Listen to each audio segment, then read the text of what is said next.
வணக்கம் திருமதி ஜெய மீனாம்பிகை அவர்கள். இன்றைக்கு வணக்கம் ஐயா. திருமதி ஜெய மீனாம்பிகை அவர்களோடு ஒரு நேர்காணல் காண இருக்கிறோம். ஆசிரியர் பணியிலே இவர் பல்வேறு புதிய செயல் வடிவங்களை கொண்டு வந்து மாணவர்களுடைய கல்வி முன்னேற்றத்துக்காக தன் வாழ்நாள் முழுவதும் அர்ப்பணித்து சிறப்பாக செயலாற்றி கொண்டிருக்கிறார். இத்தகைய மிகச்சில ஆசிரியர்கள் ஒருவர் தான் திருமதி ஜெய மீனாம்பிகை அவர்கள். அம்மையாருடன் பேசுவோம். அம்மா வணக்கம். அம்மா நலமா இருக்கீங்களா? வணக்கம் ஐயா, நன்றாக உள்ளேன் ஐயா. நீங்க நலமாக இருக்கிறீர்களா? மகிழ்ச்சி மகிழ்ச்சி மகிழ்ச்சி. உங்களுடைய பெயரை, முழு பெயர் சொல்லுங்கம்மா. சரியா சொல்லுங்க. என்னுடைய பெயர் ஜெய மீனாம்பிகைங்க சார். மீனாம்பிகை. மகிழ்ச்சி மகிழ்ச்சி மகிழ்ச்சி. நல்ல பெரிய பெயரை வச்சிருக்கீங்க, நல்லா வச்சிருக்கீங்க. என்ன ஆசிரியரா இருக்கீங்க? அறிவியல் பட்டதாரி ஆசிரியரா இருக்கேன் ஐயா. அறிவியல் பட்டதாரி ஆசிரியர். எந்த ஊருங்கம்மா? விருதலைப்பட்டி, திண்டுக்கல் மாவட்டம் ஐயா. அரசு திண்டுக்கல் மாவட்டத்துல. திண்டுக்கல் மாவட்டம். நீங்க பிறந்தது வாழ்ந்தது உங்க அப்பா அம்மா பேரு அதெல்லாம் கொஞ்சம் சொல்லுங்களேன் எங்களுக்கு. சரிங்க. நான் பிறந்தது திண்டுக்கல் மாவட்டம் வேடசந்தூர் தாலுகால ஆவுல கவுண்டனூர் அப்படின்னு ஒரு விவசாய குடும்பத்துல தான் பிறந்தேன். நான் அப்பாவுக்கு 2 அண்ணன், நான் 3ஆவதா பொண்ணுங்கய்யா. எல்லாம் அங்க கிராமத்திலேயே தாங்க படிச்சேன். உயர் கல்வியும் மேல்நிலை கல்வியும் திண்டுக்கல்ல கான்வென்ட்ல படிச்சேங்கய்யா. என்னுடைய கணவர் பெயர் சவடமுத்து. அவரு வழக்கறிஞரா இருக்காரு. உங்க கணவர் வழக்கறிஞரா இருக்காரா? வழக்கறிஞரா இருக்காங்க. நீங்க எந்த ஆண்டு வேலைக்கு சேர்ந்தீங்க? எத்தனை ஆண்டுகளா இந்த பள்ளியில இந்த ஆசிரியர் பணியில இருக்கீங்க? நான் 5/9/2005 இதே வேடசந்தூர் தாலுகா சிசி குவாரின்னு கொஞ்சம் உள்ள இன்டீரியரா இருக்குங்கய்யா. இந்த சிமெண்ட் இருக்கிற ஏரியா, அந்த ஏரியாவில தான் ஃபர்ஸ்ட் ஜாயின் பண்ணேங்க. ஒரு 4.5 வருஷம் இருந்துட்டு அதுக்கப்புறம் 2010ல அரசு நடுநிலை பள்ளி விருதலைப்பட்டிக்கு மாறுதல் பெற்று வந்தேன்யா. சரி. அப்புறம் 2011 டிசம்பர்ல இதே நடுநிலை பள்ளி உயர்நிலை பள்ளியா மாறவும் அப்படியே. ஆமாங்கய்யா. இப்ப நீங்க பட்டதாரி ஆசிரியரா இருக்கீங்களா? பட்டதாரி ஆசிரியருங்க. என்ன என்ன பட்டம் படிச்சிருக்கீங்க? என்ன வகுப்பு எடுக்கிறீங்க? எம்எஸ்சி பிஎட் எம்ஃபில் படிச்சிருக்கேன்யா. 6ல இருந்து 10 அறிவியல் பாடம். அறிவியல் பாடம். 7ஆம் வகுப்புக்கு தமிழ் பாடம் எடுக்கிறேன். இப்ப 6ல இருந்து 10 வரலும் தமிழ் இது அறிவியல் பாடம் எடுக்கிறேன்னு சொல்றீங்க. இப்ப 10ஆம் வகுப்பு பொதுத் தேர்வுக்கு உங்க பள்ளி மாணவர்கள் போவாங்க. உங்க பாடத்திட்டத்துல எந்த விதமான ஒரு முன்னேற்றம், அதாவது தேர்ச்சி விகிதம் அதை கொடுக்குறீங்க? தேர்ச்சி வீதம் இப்ப இந்த கொரோனாக்கு அப்புறம் கொஞ்சம் குறைஞ்சிருச்சுங்கய்யா. அதுக்கு முன்னாடி வரைக்கும் தேர்ச்சி கொடுத்துக்கிட்டு இருந்தோம். கொரோனாவுக்கு அப்புறம் பாத்தீங்கன்னா ஏன்னா ரெகுலரா ஸ்கூலுக்கு வர்றது இல்ல. நம்ம போய் வீட்டுல வந்தாலும் அந்த வழி இந்த வழின்னு ஏதாவது ஒரு சாக்கு போக்கு சொல்லிடுறாங்க. பேரண்ட்ஸும் கொஞ்சம் சப்போர்ட் பண்றது இல்ல நமக்கு. அந்த மாதிரி ரெகுலரா வர்ற ஸ்டூடெண்ட் தான் கொஞ்சம் ரிசல்ட் கம்மி. ஒருத்தர் இந்த கொரோனாவுக்கு முன்னாடி மாணவர்கள் மத்தியில கல்வி மேல இருந்த ஒரு ஆர்வம் கொரோனாவுக்கு பிற்பாடு குறைஞ்சிருக்குதுன்னு நினைக்கிறீங்களா, அதிகமா இருக்குன்னு நினைக்கிறீங்களா? இல்லங்க சார், கொஞ்சம் குறைஞ்சுதாங்க சார் இருக்க மாதிரி இருக்கு. கொஞ்சம் செல்லு நிறைய சார். ஆமாங்க சார். இந்த கொரோனா காலத்துல தொலைபேசி அலைபேசி அழைப்புகள் பயன்பாடு இப்ப அதுல பசங்க ரொம்ப ஆர்வமா இருக்காங்க.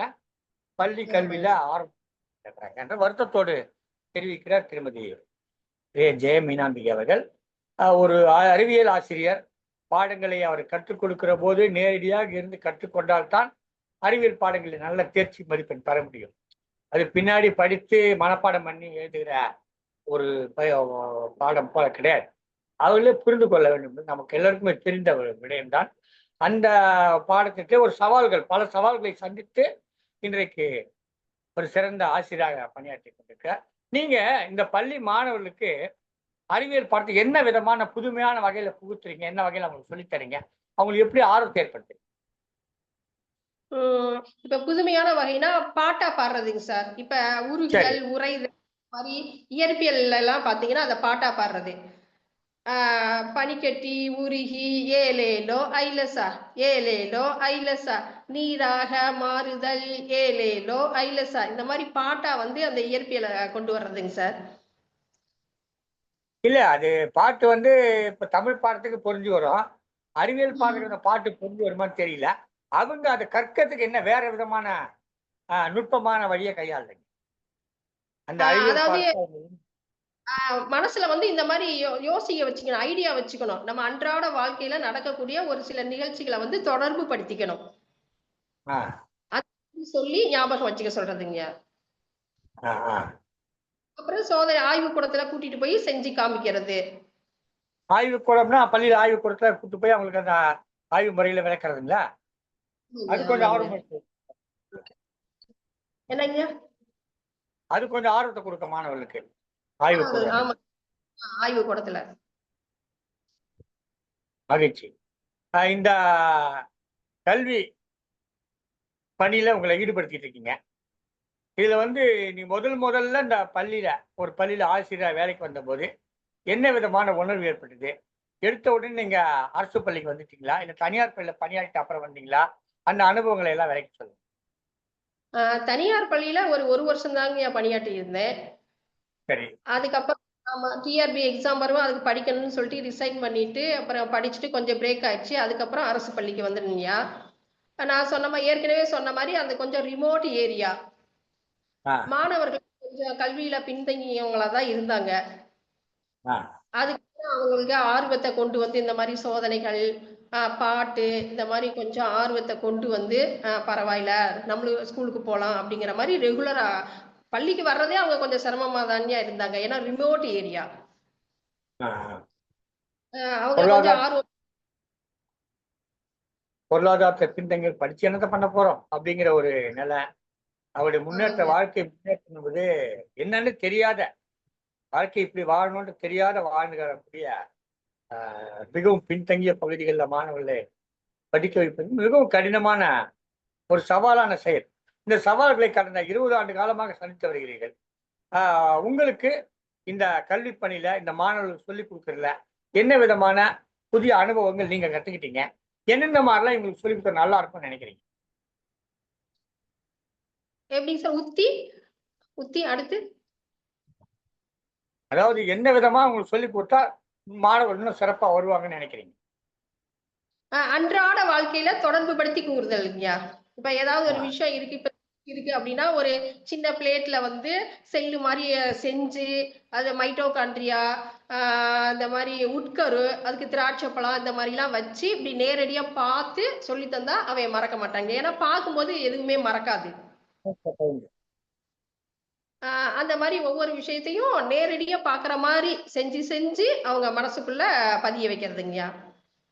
இந்த கல்வி அனுபவம், பள்ளி அனுபவம் இதெல்லாம் நீங்க நல்லா பண்ணிட்டு இருக்கீங்க. உங்களுக்கு இதுக்காக ஏதாவது விருதுகள் குறித்து பாராட்டி இருக்காங்களா? அது மாதிரி பாராட்டு பெற்றிருக்கிறீங்களா? அதை தான் காட்டு. அதாவது பள்ளி அனுபவத்துக்குன்னு கொடுத்தது இல்லைங்கய்யா. இப்ப ம். வந்து சென்ற வருடம் தான் சாரணியர் இயக்கத்துல சேர்ந்தேன். ஆ, அந்த இயக்கத்துல ஆகஸ்ட் 15 இப்போ நடந்த ஆகஸ்ட் 15ல இப்ப வேடசந்தூர் மருத்துவமனைக்கு போயிங்கய்யா. ம். அங்க இருக்கிற நோயாளிகள் எல்லாம் பார்த்து சாரணியரை கூட்டிட்டு போய் நோயாளிகளை பார்த்து அவங்களுக்கு வந்து ஆறுதல் சொல்லி பிஸ்கட்டு, பிரெட்டு, தண்ணி இதெல்லாம் கொடுத்தோங்கய்யா. சரி. அதுக்கப்புறம் இங்க ஊரு பக்கமே ஸ்கூல் இருக்க பக்கமே குளக்கரை இருக்குதுங்க. அதுல 300 பனை விதைகள் நடவு செய்தோங்கய்யா. 300 பனைகள் நில வச்சிருக்கீங்களா? ஆமாங்கய்யா. மாணவர்களை வைத்து சாரணர் மாணவர்களை வைத்து செய்திருக்கிறீங்க. மகிழ்ச்சி, மகிழ்ச்சி. இப்போ அது வச்சு எவ்வளவு நாள் ஆகுதுங்கம்மா? இப்ப செப்டம்பர்ல தாங்கய்யா வச்சோம். செப்டம்பர் 21 அந்த மாதிரி வச்சாங்கய்யா. September 21 2000 2021 September 21 September. இப்ப போன செப்டம்பர். ஒரு மாசம் ஆகுதா? ஆமாங்கய்யா, ஆமாங்கய்யா. தொடர்ந்து உங்களுடைய பணிகள் மாணவர்களை வந்து ஊக்குவித்து உண்மையிலே இந்த மாணவர்களை வந்து இந்த மாதிரி செடி நடுதல், மரம் நடுதல், பனைகளை ஊன்றுதல் இது மாதிரி பயன்படுத்தும் போது அவங்களுக்கு இந்த தொலைபேசி ஆர்வம் குறைஞ்சி நடைமுறை வாழ்க்கைக்கு வருவதற்கான வாய்ப்புகள் கூடுதலாக இருக்குது. இதே மாதிரி வாழ்க்கையை அவர்களை எளிதாக புரிந்து கொள்கிற நன்மை ஏற்படுகிறது. சிறப்பாக செயலாற்றிருக்கு. இதற்காக உங்கள் பெற்ற விருதுகள் சான்றுகள் எதுவும் வந்தால் காட்டுங்களா பார்க்கலாம். இது வந்து இப்ப காந்திகிராம் யூனிவர்சிட்டியில கொடுத்ததுங்கய்யா. ஆ ஆ சிறந்த ஆசிரியர் அப்படின்னு சொல்லிட்டு சாரணயத்துல சிறந்த ஆசிரியர் அப்படிங்கிறதுக்காண்டி. ஆ ஆ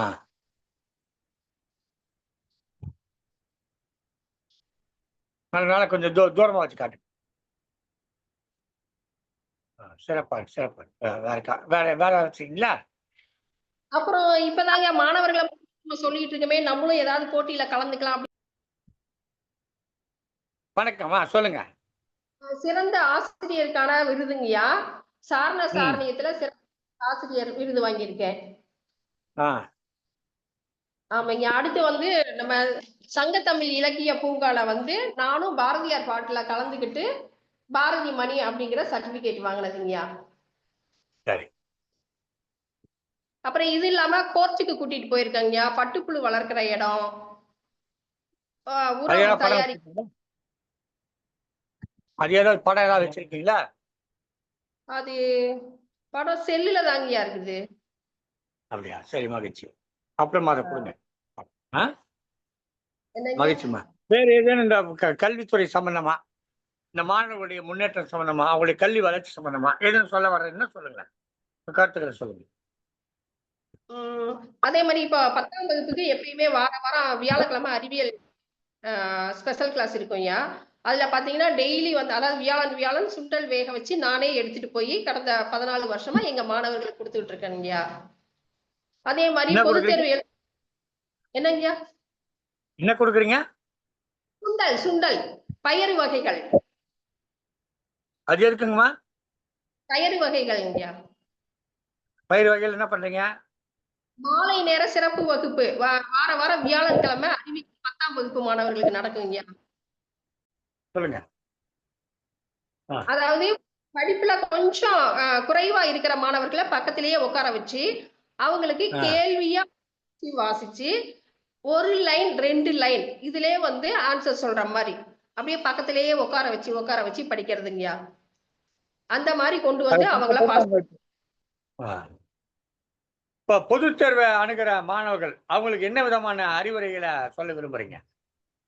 பொதுவா பயமா இருக்கும். 10வது முதல்ல பயமா இருக்கும். எப்படி பாஸ் பண்ணுவோம், பண்ண மாட்டோமோ அப்படி ஒரு அச்சத்தோட போவாங்க. அந்த அச்சத்தை போக்குறதுக்கு அந்த மாணவர்களுக்கு என்ன விதமான கருத்துக்களை சொல்றீங்க? என்ன விதமான டிப்ஸ் கொடுக்குறீங்க? அதாவது வருட ஆரம்பத்துல இருந்தே டெய்லி நடத்துற பாடத்தை டெய்லி படிச்சுட்டா போதுங்கய்யா. படிச்சா மட்டும் பத்தாது, எழுதி பார்க்கணுங்கய்யா. எழுதி பார்த்தாதான் நம்ம ரெக்கார்ட் ஆகும். அப்படியே டெய்லி படிச்சு வரும்போது எழுதி பார்க்கும்போது கண்டிப்பா அவங்களுக்கு ஞாபகத்துல இருக்கும், பயமே இருக்காதுங்கய்யா. இது ஆரம்பத்துல இருந்தே இது ஒரு நல்ல விஷயம். நான் என்ன சொல்றேன்னா, நீங்க சொல்றீங்க, ஆனா அவன் படிக்க மாட்டான், அவன் எழுத மாட்டான். அந்த மாதிரியான மாணவர்கள் பொதுத் தேர்வை அணுகுகிற போது எந்த விதத்தை அதை எதிர்கொள்வதற்கான வழிமுறை கற்றுக் கொடுக்குறீங்க? இல்லைங்க, நாங்க ஸ்கூல்ல எழுத வச்சிருவோங்க. இப்ப எல்லாம் எங்களுக்கு தெரியும், வீட்டுல படிக்க மாட்டான், பேரண்ட்ஸ் சப்போர்ட் பண்ண மாட்டாங்க தெரியுங்கய்யா. அதனால ஸ்கூல்லயும் உட்கார வச்சு படிக்க வச்சு எழுத வச்சு எல்லா சனிக்கிழமை ஸ்கூல் வச்சு ஒரு நாள் கிடைக்கு உனக்குன்னு டீச்சர்ஸ் வாங்கி ஸ்கூல்ல படிக்க வைக்கிறது மட்டும்தாங்கய்யா. அதனால வேண்டி அவன் தேர்வுக்கு போற போது எழுதிடுவான்னு சொல்ல வரீங்க. மகிழ்ச்சி மகிழ்ச்சி மகிழ்ச்சி.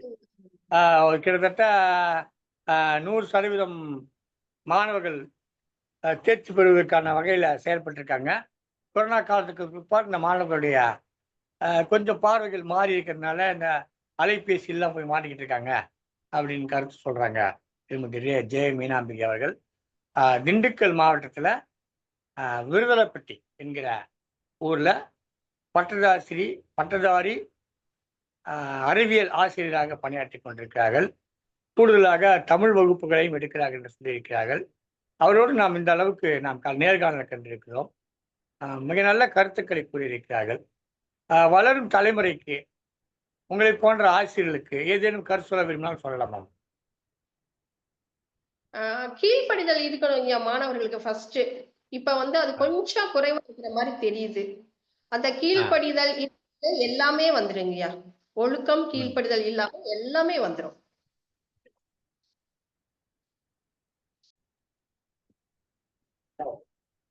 அதாவது மாணவர்களுக்காக வேண்டிதான் பாடம் நடத்துறோம்.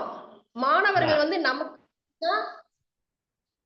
பாடம் நடத்துறாங்க, நம்மளுடைய வாழ்க்கைக்கு முன்னேற்றத்துக்கு தான் அப்படிங்கிறத உணர்ந்து அவங்க படிச்சாங்கன்னா நல்ல நிலைக்கு வருவாங்க ஐயா. உண்மைதான்.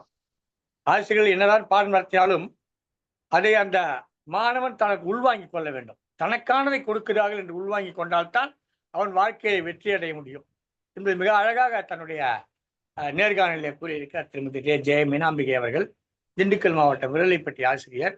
வணக்கம் அம்மா. உங்களோடு இன்றைக்கு சந்தித்து ஒரு நேர்காணல் கண்டதில் மிக்க மகிழ்ச்சி அடைகிறோம். தொடர்ந்து உங்களுடைய செயல்பாடுகள் தொடரட்டும். மாணவர்களுடைய கல்வி முன்னேற்றத்துக்காக உங்களை நீங்களே அர்ப்பணித்துக் கொண்டிருக்கிறீர்கள்.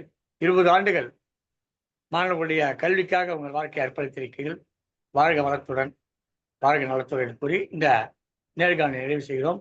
இதுவரை உங்களுக்காக திருமதி ஜெய மீனாம்பிகை அவர்களை நேர்காணல் கண்டவர் நீலகண்ட தமிழன், ஒருங்கிணைப்பாளர், சங்கத்தமிழ் இலக்கிய பூங்கா. நன்றி, வணக்கம். நன்றி.